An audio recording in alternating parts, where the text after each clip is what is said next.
Voltando a falar sobre a evolução do comércio no Maranhão, a gente tem feito aqui no programa uma espécie de bate-bola entre passado, presente e futuro.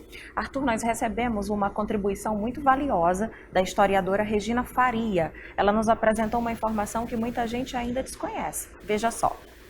Quando os bancos começam a se organizar aqui, as casas bancárias são criadas, os grandes comerciantes são acionistas. Quando nas duas últimas décadas do século XIX, aqui se implanta um parque têxtil, com a maioria das fábricas aqui em São Luís, mas também uma em Codó e 3 em Caxias, também são os grandes comerciantes que são os acionistas, os grandes acionistas. Isso contradiz uma compreensão, uma explicação que muito tempo vigorou, né, de uma forma superficial, né, sobre a história do Maranhão, de que quando os grandes proprietários, produtores de algodão e agora de açúcar, né, com o cultivo e o beneficiamento da cana-de-açúcar, viram os preços desses produtos caírem, eles teriam migrado para uma atividade industrial, o que não foi comprovado em pesquisas mais refinadas, mais demoradas, como numa tese de doutorado do professor Zé Ribamar Caldeiras, e que ele comprovou que o capital que realmente foi aplicado nessas fábricas era dos grandes comerciantes. A historiadora acabou de nos mostrar que lá no passado, ao contrário do que muita gente pensava, não foram os donos de terras que investiram no crescimento da indústria têxtil do Maranhão, mas os próprios comerciantes. Arthur, você já sabia disso? Realmente não sabia, não.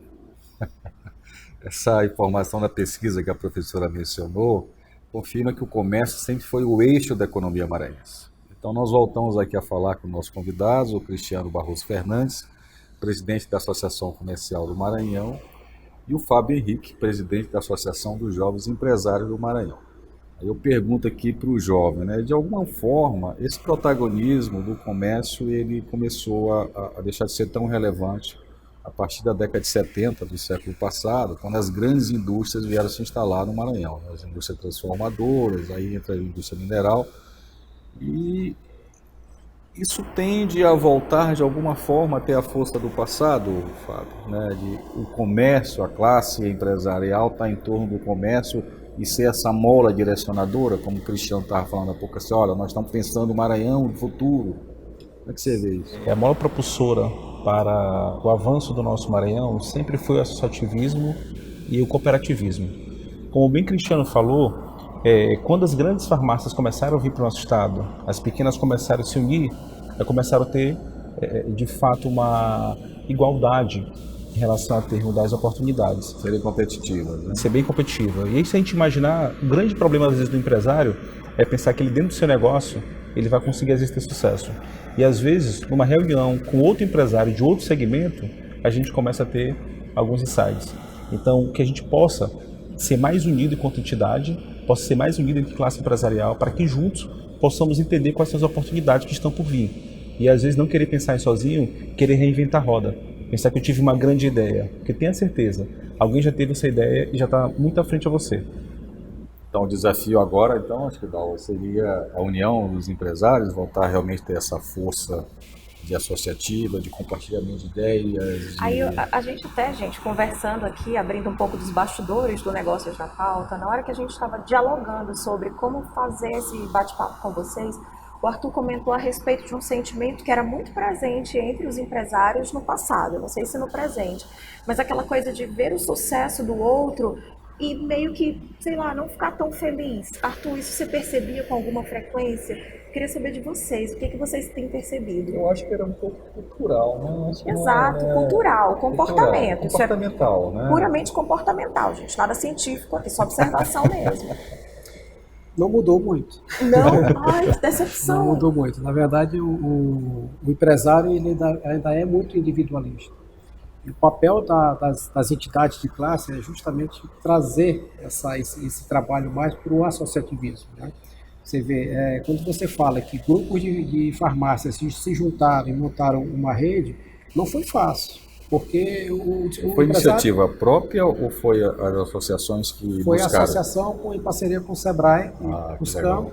Mas aí foi um trabalho bem demorado, né? Porque o empresário ele é meio desconfiado, então ele não enxerga aquela outra empresa como um parceiro, às vezes ele enxerga como concorrente. Como é que de repente eu vou abrir para ele qual é a minha compra, como é que eu vou abrir, qual é o meu marketing. Então, mas você vê que é um trabalho que dá certo.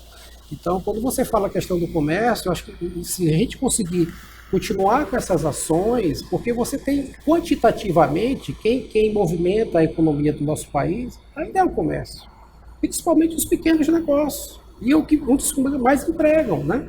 O que falta, o que eu vejo, talvez, é essa questão do associativismo e uma maior capacitação, porque da mesma forma como surgem novos, muitos eles não conseguem continuar. E, diferentemente no caso quando você se relaciona com uma indústria, né?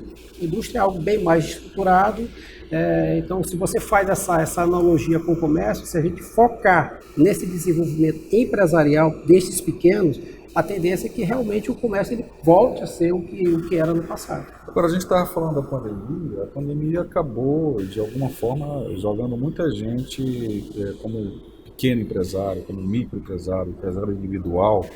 E aí esse problema que foi citado aqui, ele acaba se tornando de maior monta, né? Quer dizer, é muita gente que precisa de capacitação, tem uma curva de aprendizado acontecer. E a questão das tecnologias, como é que você vê, Fábio? Isso aí não vai ajudar essa capacitação ser mais rápida, essa curva de aprendizado ser mais rápida? Se a gente imaginar, ajuda, mas não resolve. A gente precisa entender, como o Cristiano falou, a gente precisa despir das vaidades, entender quais são os problemas e poder compartilhar com as outras pessoas, com os outros empresários e pedir ajuda. Quantas empresas fecharam e não pediram uma ajuda? Quando eu digo ajuda, não é atrás do banco, mas é atrás de um outro parceiro para saber o que está fazendo para poder superar a crise. E isso é muito importante, porque só ter a tecnologia, a informação, não é garantia de sucesso. Porque informação a gente tem muita. Mas como é que eu vou adaptar isso à minha realidade? E a gente precisa entender que um momento como esse, a gente precisa de união.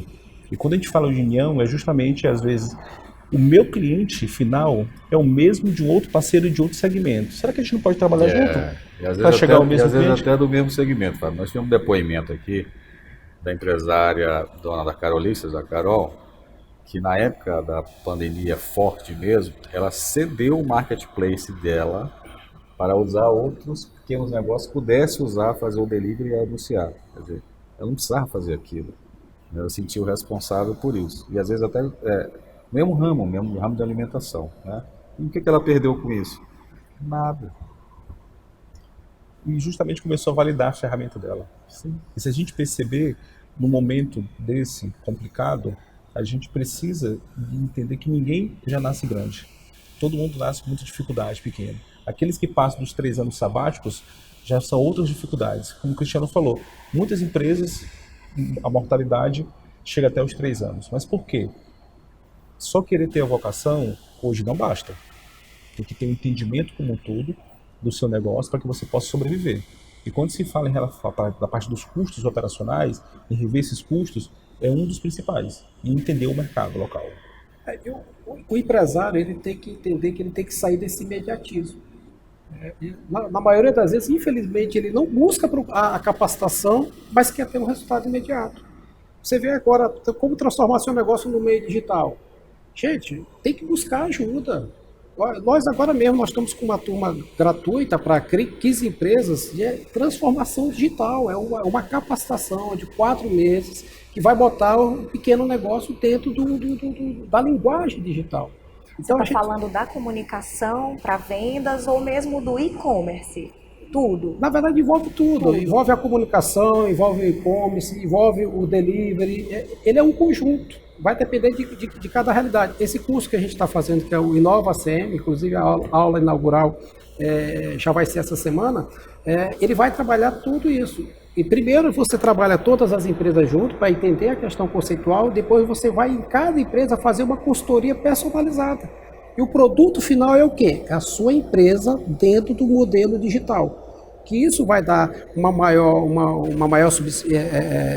uma maior segurança, né, uma maior consistência, até mesmo para que essa empresa ela possa dar continuidade, porque quando você puxa para pequenos negócios, principalmente, não dá para pensar esse pequeno negócio que ele não esteja no meio digital. Sim. Principalmente com tanta gente que está empreendendo por conta de economia criativa, por conta de tantas frentes. Então, o empresário ele tem que deixar esse imediatismo de lado e ver que ele tem essa necessidade de se capacitar. E sabe algo curioso? Muita gente confunde presença digital com estar no Instagram, aí cria uma página, tem um arroba e acha que aquilo é tudo, né não? E faz tudo, e tenta pelo menos fazer tudo. A comida que vai vender, a atualização da página, e aí daqui a pouco não consegue fazer nada direitinho, né? Isso tem um trabalho muito minucioso, porque não adianta você ter uma rede social, não adianta você ter 2.000, 3.000 seguidores, se 90% daqueles seguidores não faz parte, não é perfil do teu produto. Então, você fala em marketing digital, o marketing digital tem todo um movimento de você direcionar para o teu público, uma gestão de tráfego, porque às vezes existem empresas que gastam dinheiro com impulsionamento, mas não tem resultado. Está mostrando para quem não quer ver. Por quê? Está mostrando, está exibindo os seus serviços, fazendo suas ofertas para quem não quer ver. Para quem não tem nada a ver com isso. Imaginar o que é pior, é que às vezes quando tem uma capacitação dessa, às vezes o empresário não vai. Que imagina assim, o que eu vou aprender com isso? Eu já sei de tudo. Às vezes até não tem tempo, né? Mas assim, acho que tem um desafio também que o próprio programa, eu acho que faz parte desse movimento de comunicação. Nós vamos daqui a 2 meses fazer um ano, graças a Deus, com muito sucesso. Agradecemos a quem nos assiste toda semana, né, Dal? Obrigada. Mas enfim, que é mostrar o Maranhão. E não só o Maranhão, mas toda a região econômica que ela envolve, né? E a gente acaba aqui, quando na capital, falando muito de São Luís, quando a gente tem, por exemplo, alguns polos de economia no Maranhão, como Santo Inês, Caxias, Balsas, Bacabal, Imperatriz, né? Como é que as entidades de vocês veem isso, né, de trazer todo esse público, esses empresários de todas essas regiões e fazer um trabalho em conjunto? Passa também pela questão do associativismo. E é engraçado porque logo no início da nossa gestão, o ano passado, né, da mesma forma como existia essa desconfiança entre os empresários, existia também a desconfiança entre as entidades. E hoje a gente conseguiu um relacionamento muito próximo, falando de associação comercial, com outras associações do interior do estado. Ao ponto de a gente ter um programa, que é o programa Empreender, que é de núcleos setoriais, e que ocorre hoje com 9 associações comerciais. A Associação Comercial do Maranhão e outras associações. A Associação Comercial de Imperatriz, de Barra do Corda, são 9 associações que se reúnem sagradamente toda quarta-feira, ainda no virtual, e está desenvolvendo o que é? O desenvolvimento dos segmentos. Qual é o segmento? A pauta do Estado, né? A pauta primeira das associações, como é que elas se fortalecem, né? E à medida que ela vai se fortalecendo, cada um vai trabalhar a pauta econômica do seu município. Dia 21, nós vamos fazer o aniversário da Associação Comercial, eles vão estar presentes aqui e cada associação vai apresentar o potencial econômico da região. O aniversário da associação é agora 21 de agosto. 21 de agosto. 167 anos, pessoal. É uma data marcante, né? Então... Nossa, cada ano é uma vitória. Verdade. Principalmente em dias de hoje. Verdade. Bom, foi um ótimo papo. Eu adoraria ter mais 1 hora para conversar aqui, não é, Arthur? É verdade. Então, gostaria de agradecer aqui ao nosso convidado, o Cristiano Fernandes, da Associação Comercial, o Fábio Henrique, Associação dos Jovens Empresários. Esteja à vontade aqui para se despedir aqui dos nossos telespectadores. Eu quero agradecer, Arthur, Dalva, pela oportunidade, todos da TV Guará, dizer que a Associação Comercial está de portas abertas, o Palácio do Comércio, nós ficamos ali no centro, lá na Praça Pedro II, a gente tem tentado aproximar ainda mais a entidade com os empresários, inclusive a nossa intenção agora é entrar nos bairros, porque a gente às vezes cria alguns projetos e que não consegue contemplar todos, então nós vamos entrar nos bairros para entender essas necessidades e tentar desdobrar isso em ações em benefício do próprio empresário. Então eu quero agradecer mais uma vez pela oportunidade e estamos à disposição. Muito obrigada, Fábio. Também queria agradecer, Dalva, Arthur. A AGE também fica à disposição, uma entidade mais jovem, educação comercial, apenas 17 anos. Mas um dos grandes propósitos que a gente tem, falando em interiorização, é justamente levar esse nosso movimento jovem para o interior do estado. A gente é muito bem representado nacionalmente, só que nas outras cidades só tem São Luís, Imperatriz e uma unidade de Itapecuru. A gente quer criar macro-regionais para que mais jovens possam entrar nesse ativismo e entender que junto a gente pode ir muito mais longe. E aí mesmo, não tendo essa dificuldade, quando se imaginar entrar numa associação comercial, ter essa desconfiança, né? Formar novos líderes. E esse tem sido o nosso papel, com a ajuda de todos. Muito obrigado. Muito obrigada também. A gente fica por aqui. Obrigada mais uma vez pela sua companhia. O Negócios na Pauta é um oferecimento da Comar Participações e Investimentos. Todos os nossos programas estão disponíveis nas nossas redes sociais. É só seguir Negócios na Pauta. Uma boa semana para você e até o nosso próximo encontro. Tchau!